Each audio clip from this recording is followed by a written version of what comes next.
Awal tahun 2026, hujan deras hampir tak berhenti mengguyur banyak wilayah di Pulau Jawa.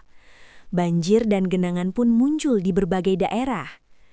Hujan lebat ini terjadi karena beberapa faktor alam yang saling berkaitan. Angin muson dari Asia sedang sangat aktif, membawa uap air dalam jumlah besar ke Indonesia.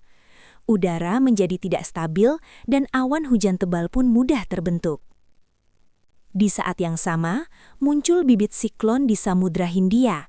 Meski tidak menjadi badai besar, gangguan ini membuat awan hujan berkumpul di sekitar Jawa. Fenomena global seperti MJO juga menjaga pasokan awan hujan tetap aktif. Ditambah suhu laut yang hangat, penguapan meningkat dan hujan turun lebih deras serta lebih lama. Kondisi ini terjadi saat puncak musim hujan dan pasang laut tinggi yang memicu banjir dan banjir rob di wilayah pesisir.